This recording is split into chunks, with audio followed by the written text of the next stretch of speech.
Hello दोस्तों, ऑक्टीफॉक्स horror movie time पेश कर रहे हैं फियर मतलब डर। ये कहानी है सिंधु नाम की एक आम लड़की की, जिसकी जिंदगी हमें 3 टाइम लाइन में दिखाई गई है। पहला है प्रेजेंट टाइम का, जिसमें सिंधु एक एसाइलम में है। दूसरा है उसके पास्ट का वक्त, जब वो ठीक थी, सबकी चहेती और एक खुशनुमा जिंदगी बिता रही थी। और तीसरा है जब वो छोटी बच्ची थी, जहां से उसके डर का जन्म हुआ था। इस कहानी में डर का एक अलग ही रूप दिखाया गया है, जिसे सिंधु अपने बचपन से ही झेलती आ रही थी, जो आगे चल के एक विकट रूप धारण कर लेता है। लेकिन कहानी के अंत में हमारे सामने एक ऐसी सच्चाई आती है जो पूरी कहानी को ही पलट कर रख देती है। फिल्म को मैं उसी सीक्वेंस में बताऊंगा जिस सीक्वेंस में इसे दिखाया गया है, जिससे इस फिल्म का सस्पेंस बना रहेगा। तो चलिए जानते हैं सिंधु के डर की कहानी इस एक्सप्लेनेशन में।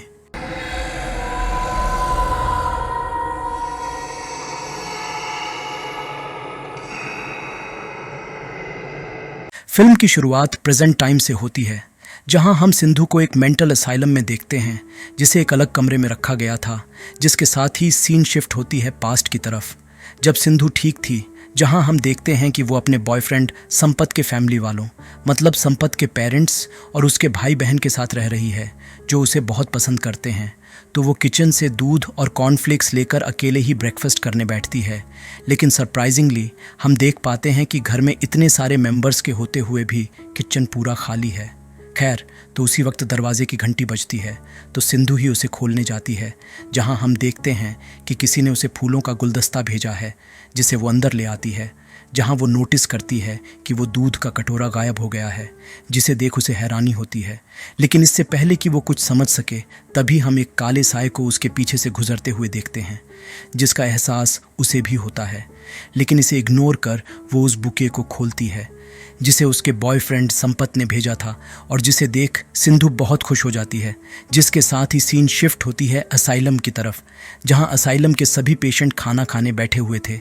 सिंधु एक नर्स से संपत के बारे में पूछती है, लेकिन सिस्टर उससे कुछ नहीं कहती और वहां से चली जाती है। लंच के बाद वो पागलों की तरह सभी से संपत के बारे में पूछने लगती है, जहां बाकी के मरीज उसे बताते हैं कि संपत ने ही उसे यहाँ भेजा है। उसे किसी पर भी भरोसा न करने को कहते हैं और यहाँ से भाग जाने को कहते हैं, जिसे जान वो शॉक्ड हो जाती है कि जिससे उसने इतना प्यार किया, उसी ने उसे यहाँ छोड़ दिया। तभी पास्ट में हमें दिखाया गया था कि सिंधु अपनी सहेली बिंदु के साथ शॉपिंग के लिए जाने वाली होती है, जिसे जान सभी घर वाले उसके साथ जाने की बात करते हैं। जिस पर सिंधु बोलती है कि वो तो सारा दिन उन्हीं के साथ रहती है, तो वे फिर कभी चले जाएंगे, और ये कहकर वो चली जाती है। जिसके साथ ही हमें सिंधु का बचपन दिखाया जाता है, जहाँ हम देखता है कि वो खाना नहीं खा रही थी, तो उसकी माँ बताती है अगर उसने खाना नहीं खाया तो बूगी मैन आ जाएगा और उसे पकड़ कर ले जाएगा। जिसे सुन सिंधु डर के मारे खाना खा लेती है और उसकी माँ को कहती है कि बूगी मैन ना आए। दोपहर को जब सिंधु अपने आंगन में बैठी हुई होती है, तभी 2 ट्विन सिस्टर्स उससे मिलने आती हैं, जो हाल ही में उसके घर के पास वाले मकान में रहने आई थी, जो अपना नाम बिंदु और भानु बताती हैं। और ये बिंदु वही है जिसके साथ सिंधु शॉपिंग के लिए जाने वाली थी, मतलब वो उसकी बचपन की दोस्त है। खैर, तो वे सिंधु को बताती हैं कि वे यहाँ नए नए आए हैं और उनका कोई दोस्त नहीं है। सिंधु भी कहती है कि उसका भी कोई दोस्त नहीं है, तो वे दोस्त बन सकते हैं और उनमें पक्की वाली दोस्ती हो जाती है। तभी सीन शिफ्ट होता है बड़ी वाली सिंधु की तरफ, जो तब तक अपनी सहेली बिंदु के साथ शॉपिंग मॉल पहुंच चुकी थी, जहां ड्रेस सेलेक्ट करते समय सिंधु को वहां एक हुडी वाला आदमी दिखता है, जो छुप छुप के उसके आसपास घूम रहा होता है। जिसे देख वो घबरा जाती है, लेकिन कुछ नहीं कहती, जो थोड़ी देर बाद गायब भी हो जाता है। तो इसे इग्नोर कर वे लोग अपना शॉपिंग करने लगते हैं। लेकिन घर वापस जाने के लिए जब सिंधु गाड़ी की डिक्की खोलती है, तो उसे उसमें एक लाश दिखती है। उसकी चीख को सुन वहां का वॉचमैन तुरंत चला आता है, लेकिन सरप्राइजिंगली उसकी सहेली बिंदु गाड़ी से निकलती ही नहीं, जैसे उसे कुछ सुनाई ही नहीं दिया हो। वो आराम से गाड़ी में ही बैठी रहती है। खैर, तो वो वॉचमैन बताता है कि वहां कोई लाश नहीं है, और जब सिंधु दोबारा देखती है तो वहां सच में कोई लाश नहीं होती, वो डिक्की खाली होती है। जिसे देख वो चौंक जाती है और वहां से जल्द निकलने की कोशिश करती है। लेकिन तभी वो हुडी वाला व्यक्ति उसके सामने आ जाता है, जिसे देख वो घबराकर ब्रेक लगा देती है। उसकी दोस्त पूछती भी है कि क्या हुआ, लेकिन तब तक वो व्यक्ति भी वहां से गायब हो चुका था। तो सिंधु कुछ नहीं कहती और गाड़ी लेकर निकल जाती है। जिसके साथ ही सीन शिफ्ट होती है सिंधु के बचपन की तरफ, जहां हम सिंधु की बड़ी बहन इंदु को देखते हैं, जो मोहल्ले के बाकी बच्चों को अपने घर खेलने के लिए बुलाती है, जहां वे लोग लुका छुपी खेलने का डिसाइड करते हैं। लेकिन सिंधु को लुका छुपी खेलने से डर लग रहा था, तो वो इंदु को कोई दूसरा गेम खेलने को कहती है। लेकिन इंदु का कहना था कि वो तो हर चीज से डरती है, पर अभी तो सुबह का वक्त है, डरने वाली कोई बात नहीं, और वैसे भी दिन के वक्त क्या ही होगा। तो सिंधु मान जाती है और खेल शुरू होता है, जहां बाकी बच्चों की तरह सिंधु भी एक जगह जाकर छुप जाती है। लेकिन तभी उसे अपने पीछे एक साया नजर आता है, जिसे देख वो डर के मारे घर के अंदर भाग जाती है और जिसके साथ ही सीन शिफ्ट होती है उस वक्त की तरफ जब वो शॉपिंग करके घर वापस आ चुकी होती है, जहां वो सोफे पर थोड़ी रिलैक्स करने लगती है। लेकिन अचानक उसे किसी के वहां होने का एहसास होता है और तभी उसे वही व्यक्ति पर्दे के पीछे दिखता है, जिसे देख वो घबरा जाती है। लेकिन चेक करने पर पर्दे के पीछे कोई नहीं होता। ये सब देख वो परेशान हो जाती है और संपत को याद करने लगती है और उसे वो दिन याद आता है जब संपत ऑफिस के काम से एक हफ्ते के लिए शहर से बाहर जा रहा था। सिंधु भी जाना चाहती थी, लेकिन संपत का कहना था कि वो काम में बिजी रहेगा और ऊपर से वहाँ सिग्नल भी नहीं मिलता, जिससे वो वहाँ बोर हो जाएगी। जिसे सुन सिंधु उदास हो जाती है तो संपत वादा करता है कि उसे जैसे ही वक्त मिलेगा वो सिंधु को कॉल कर लिया करेगा। सिंधु ये सब सोचकर संपत को कॉल लगाती है, लेकिन कॉल नहीं लगता तो वो उस पार्सल को खोलती है जिसे किसी ने उसे भेजा था, जिसमें उसकी और उसकी बड़ी बहन इंदु की तस्वीर थी, जिसे देख वो बहुत खुश होती है। जिसके साथ ही हम उसके बचपन की वो रात देखते हैं जब वो और उसकी बड़ी बहन इंदु अपने कमरे में हॉरर फिल्म देख रहे थे। सिंधु को उससे डर लगता था, लेकिन इंदु को हॉरर मूवी पसंद था, तो सिंधु को जबरदस्ती हॉरर मूवी देखना पड़ता है। लेकिन इससे होता यह है कि सिंधु बहुत डर जाती है और चिल्लाते हुए इंदु का गला पकड़ लेती है। उसकी चीख को सुन उसके पेरेंट्स वहां आ जाते हैं और उसे देर रात तक डरावनी मूवी देखने के लिए डांटते हैं, जबकि उसे डर लगता है। इंदु उसके कान में कहती है कि वो उसका नाम ना ले और हम देखते हैं कि उसके पेरेंट्स सिर्फ सिंधु को ले जाकर बिस्तर पर सुलाते हैं और इंदु खुद ही अपने बिस्तर पर सो जाती है। सिंधु अपने पापा से बूगी मैन और भूतों के बारे में पूछती है तो उसके पापा अपनी पत्नी पर गुस्सा करते हैं कि वो सिंधु को ऐसी अनाप शनाप बातें ना बोला करे और सिंधु को बताते हैं कि भूत जैसा कुछ नहीं होता, तो वो इन सब के बारे में ना सोचा करे और उसे सोने को बोलकर चले जाते हैं। कहानी वापस सिंधु की तरफ आती है, जहाँ वो अपनी दीदी की तस्वीर को देखकर उस रात के बारे में सोच रही थी कि तभी उसके दरवाजे पर कोई दस्तक देता है। लेकिन जब वो बाहर जाती है तो वहाँ कोई नहीं होता और हम एक काले साए को चुपके से घर के अंदर जाते हुए देखते हैं। वहाँ किसी को ना पाकर सिंधु को हैरानी होती है, लेकिन इसे इग्नोर कर वो भी घर के अंदर चली आती है, जहाँ वो उस हुडी वाले व्यक्ति को घर के अंदर घूमते हुए देख पाती है, जिससे वो बहुत घबरा जाती है। और तभी उसके कंधे पर एक हाथ आता है, जिससे डर के मारे वो चिल्ला उठती है। लेकिन वो संपत का परिवार होता है, जिन्हें वहाँ देख उसे थोड़ी राहत मिलती है और उन्हें सारी बात बताती है। तो वे लोग उसे कमरे में सोने के लिए भेजकर पूरे घर को चेक करने चले जाते हैं। कहानी वापस शिफ्ट होती है उसके बचपन की तरफ, जब वो पहली बार संपत से ट्यूशन क्लास में मिली थी, जहां उनमें पहली बार बात हुई थी। क्लास के बाद सिंधु ये बात अपनी दीदी को बताती है, लेकिन इंदु का कहना था कि किसी से बात करने से दोस्ती नहीं होती, उसके लिए दोनों के टेस्ट और ख्यालात भी मिलना जरूरी होता है। जिसके बाद सिंधु हर क्लास में संपत के साथ बैठने लगती है, जिससे उनमें एक गहरी दोस्ती हो जाती है, जो बड़े होते होते प्यार में बदल जाता है। फिर एक दिन संपत अपने परिवार और सिंधु के लिए एक घर खरीदता है, जहां वो एक साथ रहने वाले थे, और ये वही घर होता है जहां सिंधु रह रही थी। तभी हमें उसके बचपन का एक और इंसिडेंट दिखाया जाता है, जहां सिंधु, उसकी दीदी इंदु, उसकी दोस्त बिंदु और बिंदु की बड़ी बहन भानु के साथ एक टूटे फूटे घर के सामने खड़ी थी, जहां खेलते वक्त उनका गेंद उस घर के अंदर चला गया था। लेकिन वो घर दिखने में बहुत डरावना लग रहा था, जो बात सिंधु अपनी दीदी को बताती है, लेकिन वो नहीं सुनती और उसे गेंद लाने को बोलती है, जहां सिंधु बहुत से चमगादड़ को देख डर जाती है और जिसके साथ ही सीन शिफ्ट होती है वापस सिंधु की तरफ, जहां वो इन सब यादों से परेशान होकर थोड़ा आराम करने लगती है। लेकिन तभी हम उस व्यक्ति को वहां देखते हैं जो सिंधु पर वार करने ही वाला होता है कि तभी प्रेजेंट टाइम में उसकी नींद टूट जाती है और वो खुद को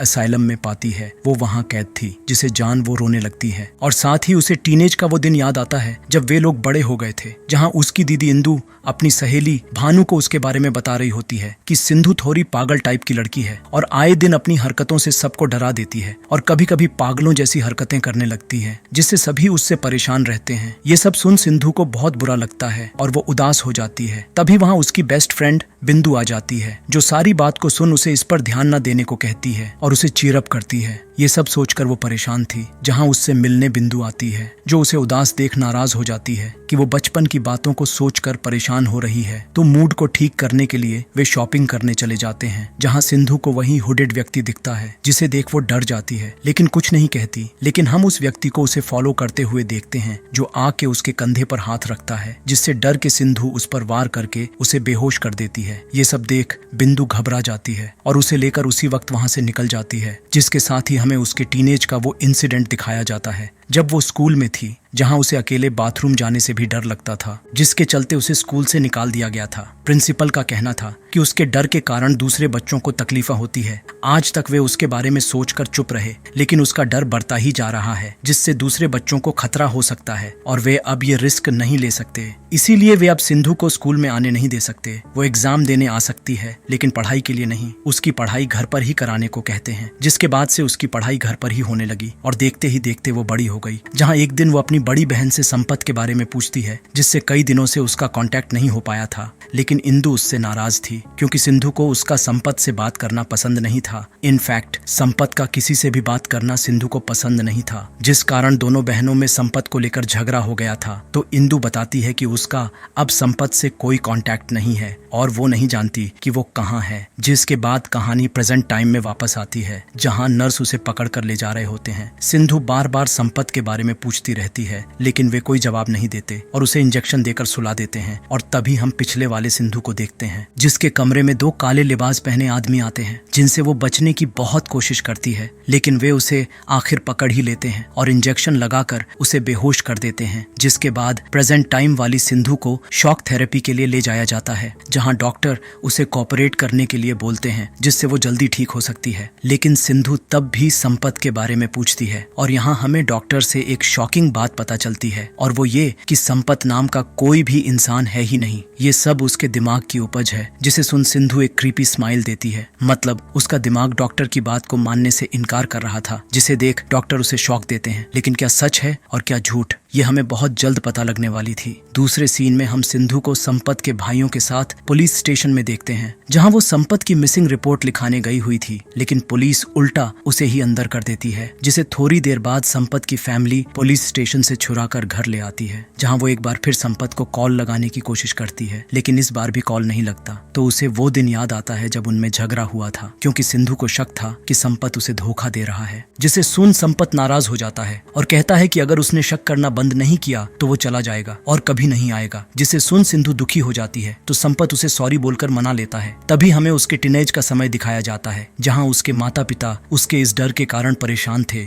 उसका स्कूल जाना तो पहले ही बंद हो गया था, सिर्फ एग्जाम देने जा सकती थी, लेकिन वो घर में भी डरी सहमी रहती थी। पर सिंधु के मन में तो कुछ और ही डर समाया हुआ था। उसे लग रहा था कि उसकी बहन उसके ट्यूशन क्लास में ना जाने का फायदा उठाकर संपत से दोस्ती कर लेगी और उसके करीब आ जाएगी। तो वो अपनी माँ से कहकर ट्यूशन जाने लगती है, जहाँ उसका शक सही साबित होता है। संपत की दोस्ती इंदु से हो गई थी, जो सिंधु को बिल्कुल अच्छी नहीं लगती। वो कुछ नहीं कर सकती थी, लेकिन इससे हुआ ये कि वो इंदु से नफरत करने लगी। पिछली बातों को सोच सिंधु बहुत परेशान हो गई थी और ऊपर से पुलिस भी उसका साथ नहीं दे रही थी। तो वो रिलैक्स करने नहाने चली जाती है कि तभी उसे वहाँ कोई हॉन्ट करता है, जिससे वो बहुत डर जाती है। अब बात बर्दाश्त से बाहर थी, तो वो एक तांत्रिक के पास जाती है, जहाँ उसकी मुलाकात एक अनजान शख्स से होती है, जो बताता है कि इससे कुछ नहीं होगा। जो भी चल रहा है वो उसके दिमाग की उपज है, उसे इससे बाहर आना होगा। और ये सीन यहीं कट हो जाती है। दूसरे सीन में हम सिंधु के पेरेंट्स को उसके घर पर देखते हैं, जो इतने वक्त बाद उससे मिलने आए हुए थे, जिन्हें वहां देख उसे बहुत खुशी होती है और वे ढेर सारी बातें करते हैं। सिंधु उन्हें यहाँ उसके साथ रहने के लिए बोलती है, जिस पर माँ बताती है कि वे यहाँ नहीं रह सकते और ये कहकर वे जाने लगते हैं। कि तभी सिंधु अपनी बहन इंदु के बारे में पूछती है। ये नाम सुन उसकी माँ दुखी हो जाती है और कहती है कि वो भी आ जाएगी,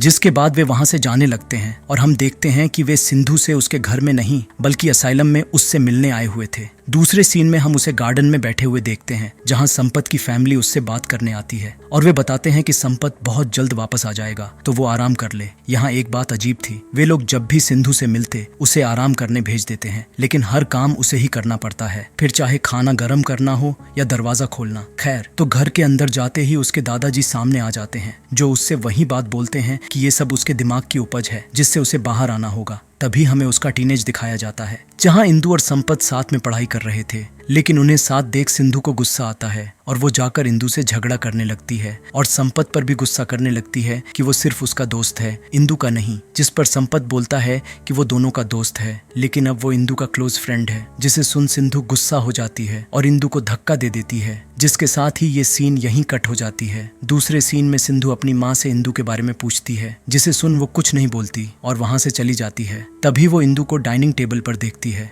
जिसे सिंधु सॉरी बोलकर मनाने की कोशिश करती है, लेकिन वो कोई बात नहीं करती और वहाँ से चली जाती है। थोड़ी देर बाद उसकी दोस्त बिंदु उससे मिलने आती है, जिसे वो सारी बात बताती है कि उसी ने अपनी बहन को धक्का दिया था और अब वो उससे बात तक नहीं कर रही, और ये सारी बातें उसकी माँ बाहर से सुन रही थी, जिससे वो परेशान हो जाती है। और जिसके साथ ही हमें पास्ट का एक सीन दिखाया जाता है जहाँ सिंधु को कुछ हुडी पहने हुए लोग पकड़ लेते हैं, और साथ ही हम देखते हैं कि प्रेजेंट टाइम में असाइलम के नर्स और वार्ड बॉय उसे पकड़ रहे हैं, क्योंकि वो वहां से भागने की कोशिश कर रही थी। वे लोग उसे पकड़कर वापस शॉक थेरेपी रूम में ले जाते हैं और साथ ही डॉक्टर को कॉल करके सारा सिचुएशन बता देते हैं, जो उन्हें उसी वक्त उनके पेरेंट्स को बुलाने को बोलते हैं। जिसके बाद नर्स बोलती है कि अगर वो बात करती रहेगी तो सब ठीक रहेगा, नहीं तो वे लोग उसे वापस नींद का इंजेक्शन देकर सुला देंगे। जिसे सुन सिंधु आखिर बात करने के लिए राजी हो जाती है, लेकिन जब डॉक्टर आते हैं तो वो वापस संपत के बारे में पूछने लगती है, जिस पर डॉक्टर बताते हैं कि संपत नाम का कोई इंसान है ही नहीं। और यहाँ से दोस्तों इस फिल्म की असली कहानी परत दर परत हमारे सामने आने लगती है। अब तक हम ये कहानी सिंधु के नजरिए से देख रहे थे, और अब हम इस फिल्म के असली कहानी को जानेंगे, जिसकी शुरुआत हुई थी उस दिन से जब सिंधु ने अपनी बड़ी बहन इंदु को गुस्से में धक्का दिया था। उस दिन उसकी हरकत को देख उसके माता पिता उसे इसी डॉक्टर के पास ले गए थे, जो उसे हाइप्नोटाइज करके उससे सारी बात सुनते हैं, और सिंधु उन्हें सारी कहानी बताती है, मतलब उसके बचपन से लेकर संपत के मिलने और आखिर में उसकी दीदी को धक्का देने तक। सेशन के बाद डॉक्टर उससे उसके पसंदीदा लोगों के बारे में पूछते हैं, तो वो अपने माता पिता के साथ साथ अपनी दीदी इंदु, उसकी बेस्ट फ्रेंड बिंदु और उसके बॉयफ्रेंड संपत के बारे में बताती है। लेकिन जब डॉक्टर पूछते हैं कि उसे कौन कौन पसंद नहीं है, तो वो सहम जाती है और बताती है कि उसे भूत से डर लगता है। लेकिन ये सारी कहानी सिर्फ एक कहानी थी जिसे सिंधु के दिमाग ने बनाया था, और जिसकी शुरुआत बरसों पहले अनजाने में उसके बचपन से ही हो गई थी, जिसके बारे में किसी को भनक तक नहीं पड़ी। जो बात हमें उसके पेरेंट्स से पता चलती है तो हुआ कुछ ऐसा था कि सिंधु की एक जुड़वा बहन थी जिसका नाम इंदु था, लेकिन जन्म के बाद कुछ महीनों में ही इंदु उन्हें छोड़कर चली गई। सिंधु जब 5 साल की थी तब एक दिन उसने अपने जन्म की तस्वीर देखी,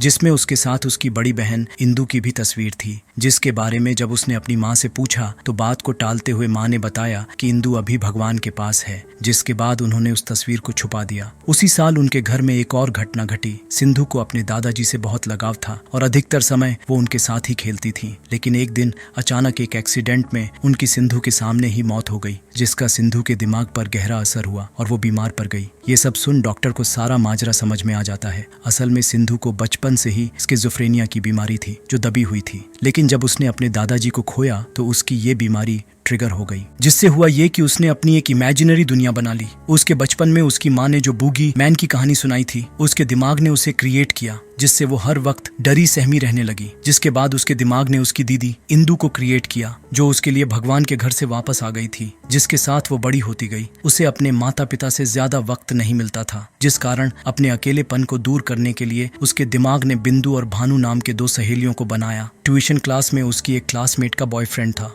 तो उसने भी संपत नाम का एक बॉयफ्रेंड बना लिया। मतलब वो अपने जरूरत के अनुसार कैरेक्टर्स को बनाने लगी थी, यहाँ तक कि दूसरों की जिंदगी में जो भी घट रही थी वो उसे सुनकर उन कैरेक्टर्स को भी बनाने लगी थी। उसके दिमाग ने उसकी जिंदगी की एक कहानी बनाई, जिसमें जब भी उसे कोई नए कैरेक्टर की जरूरत होती तो वो उसे बना देती थी। मतलब जैसा संपत का परिवार, वो अपने जीवन में खुद को अकेला समझती थी, जिस कारण वो संपत के परिवार के साथ रहने लगी। संपत के परिवार वाले असल में हॉस्पिटल के कर्मचारी थे, जो उसकी देखभाल करते थे और उसके अकेलेपन को दूर करने की कोशिश करते थे ताकि वो जल्द से जल्द नॉर्मल हो जाए। लेकिन सिंधु ने उन्हें संपत के परिवार वाले बना दिया। उसने कभी किसी नर्स को ये कहते हुए सुना कि उसके पति ने उसे फूलों का गुलदस्ता भेजा है, तो उसने भी अपने दिमाग में वो फूलों का गुलदस्ता बना लिया जिसे संपत ने भेजा। फिर उसने कभी सुना होगा कि किसी के पति ने उसे शॉपिंग करने के लिए पैसे दिए, तो वो अपने दोस्त के साथ शॉपिंग करने चली जाती। एक दिन उसने एक नर्स को ये कहते हुए सुना था कि उसके पति शहर से बाहर काम पर कर गए हैं, जिनका फोन भी नहीं लग रहा है। तो सिंधु भी वही चीज अपनी कहानी में डाल दी कि संपत बाहर काम पर चला गया है और उसका फोन भी नहीं लग रहा। बचपन में एक बार उसके माता पिता उसे किसी तांत्रिक के पास ले गए थे,